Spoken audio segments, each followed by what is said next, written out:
Hello BookTube, welcome to Lizzie Faye Loves Books. I'm Elizabeth, and it's Friday, so it's time for Friday Reads. I am still coming to you from my daughter's hospital room, although I'm happy to report that she's doing much better. She has made a lot of improvements. Thank you again so much for all your prayers and your support and your kind words and your comments. I had hoped that when I went home earlier in the week that I would have time to sit down and answer some comments from the computer, but that didn't happen. There was just so much I had to do while I was home. However, there may possibly be a computer here on this floor that I'll be able to use as soon as they finish hooking it up.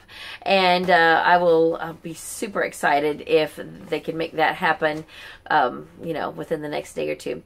So we've been here 3.5 weeks. It's looking like we'll still be here for at least 4, maybe around that. You know, I'm hoping maybe just in a few more days that she will be released to go home. She's just doing so much better. They're still ironing out a few things with her medication and, you know, a few little things here and there, and she's got to, you know, be able to walk better and eat better and all of that. But today was her first day on solid food, sort of solid, and she did great. So anyway, so let's get started on what I've been reading. I feel like I haven't read quite as much this month as I, like the first 9-10 days now of November, because by the time you see this, okay, it's November 9th right now. It's 10, almost 11 p.m.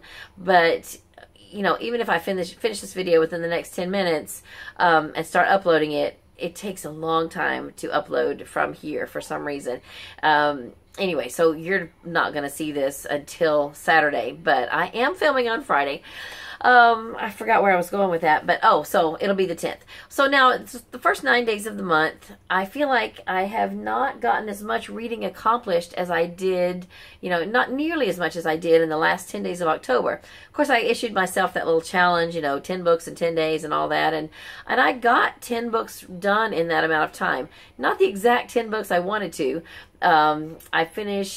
I got my reading goals accomplished in 7 of the original 10, and then I read another book that wasn't on the part of the original 10, and then I finished a couple of audiobooks. So, you know, it was a really good reading time at, you know, those few days. These last 9 days, I don't know, because I have so many books to start, I think I feel overwhelmed with how many books.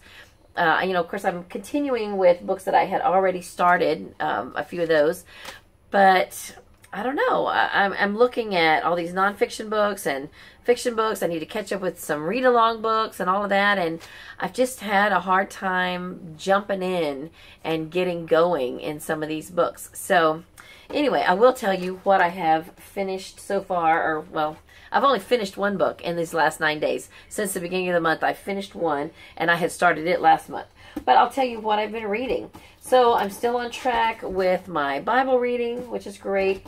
And I am slowly, or quickly, really, catching up with my devotional book, Unto the Hills by Billy Graham. This is set up with like 1 page a day or half a page or whatever.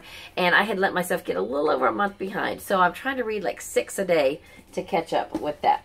And also, I am reading another Christian book, and it is delightful. I started it just 3 days ago. This is one that my friend Emily Sears sent me. She found an ARC of this at her library, where she's a librarian, and sent it to me knowing that I'm a big Jan Karon fan. I was so thrilled to get this. Now, I think the finished copy of this actual book was released, according to this, it was released on the 30th. This is actually an ARC, and I am reading this one, and eventually I'll get the finished copy, and I'll probably read it again.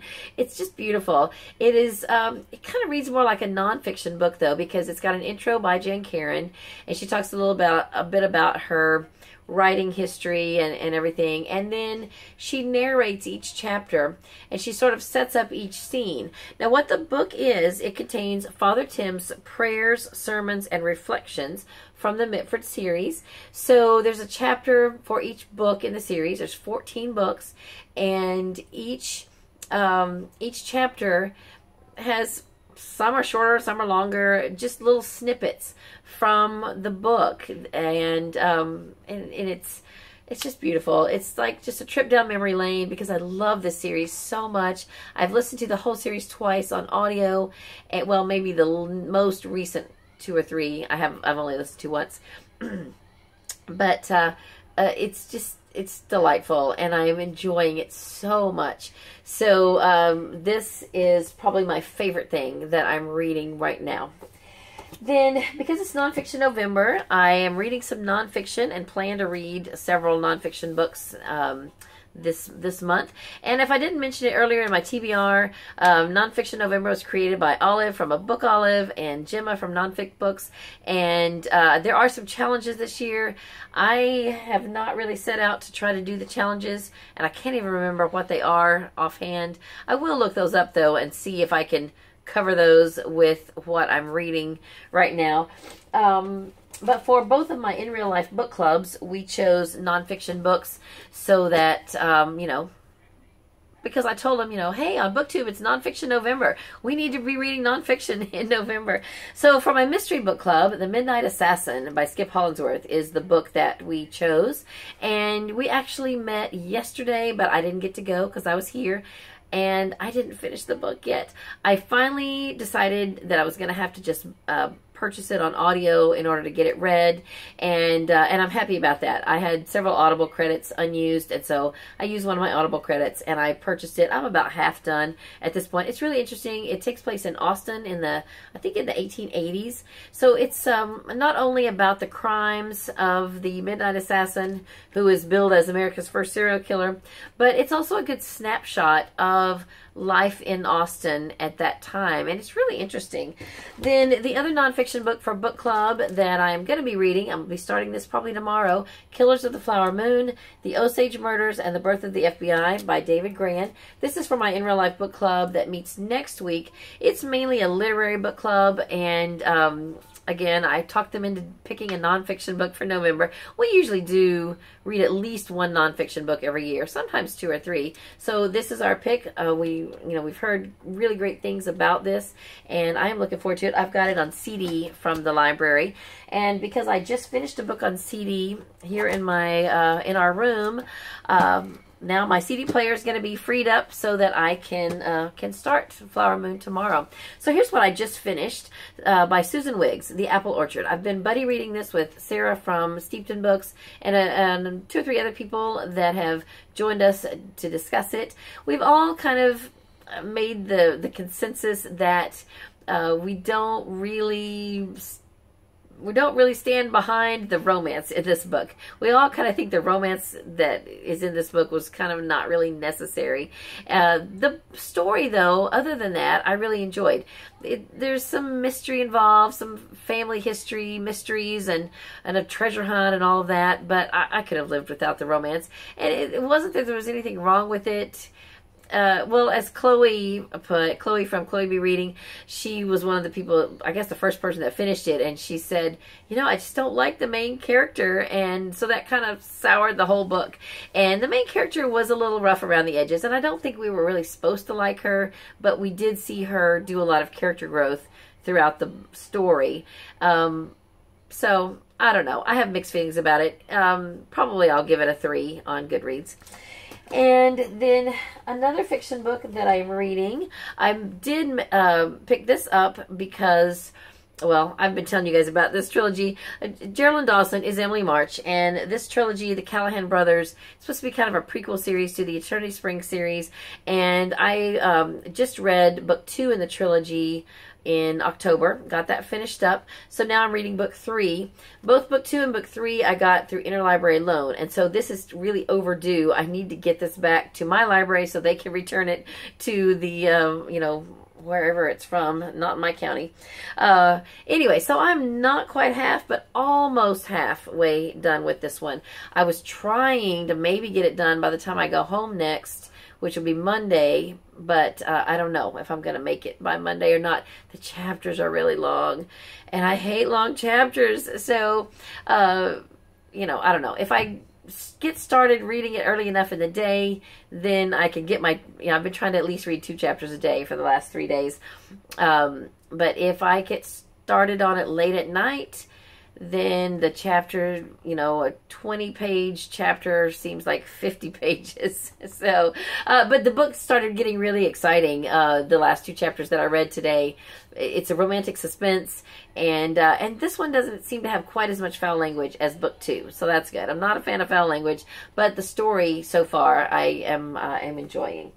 A couple of other books that I have already started. I'm still working on City of Heavenly Fire. It's the 6th book in the Mortal Instruments series. I did get to listen to some of this in my car when I drove home and back, so I made a little bit of progress in that this week. I didn't get to finish telling you about all of my nonfiction books. So I started this one because my husband thought that I might enjoy it, and he finished it not too long ago. He said it's more of a lifestyle change as opposed to a diet, and it's called Fit for Life by Harvey and Marilyn Diamond. So I'm barely into it. I've read like 3 chapters, and I think it's going to be very motivating, so that's exciting. And then a fun book to kind of break up the seriousness. This is The Big 50 by Bill Geist. Facing, Fearing, and Fighting 50. I started this actually just tonight. I read the intro, and it's going to be fun. I think it's really going to be fun. Now, I've already passed 50, but I'm in my 50s, so I think it'll be fun. This book, incidentally, is one of the 6 nonfiction books that I pulled out of a TBR jar a couple of months ago. And the criteria for the books that went into that jar are books that I wanted to read and then unhaul. Or at least see if I wanted to unhaul them or see if I wanted to read them. So books I'm pretty sure I can get rid of after I read them. Anyway, so this is one of those. I've got the rest of those books here, and my goal is to read those soon, and then pick another 6 while it's still November, while it's still nonfiction November. All right, so a couple things on my Kindle that I'm working on. Oh, shoot. It is updating right now. So I'm still working on Stranger Realm by Jack Castle. I got it to about the halfway point in October. I've only read 1 chapter of that in November because I've been focusing on some other stuff. And also, on Hoopla, I started listening to a book by Larry McMurtry called Books. It's a nonfiction book, and it's about his history with books, and I love it. It's really interesting. As you know, Larry McMurtry wrote Lonesome Dove, and it's a fairly short audiobook. It's only about 5 hours, and I'm maybe 2 hours into it.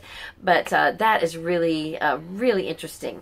So, anyway, did I show you my chart? I don't know. I've started this video over so many times. I keep running out of time. But here's my chart for the month. So, everything that's colored in represents a chapter or a section in a book. And I have high goals for this month. I hope to fill in all those pages. So, before I run out of time, I will sign off, and I guess that's it for this video. I hope you are having a great day. Read a good book, and God bless you.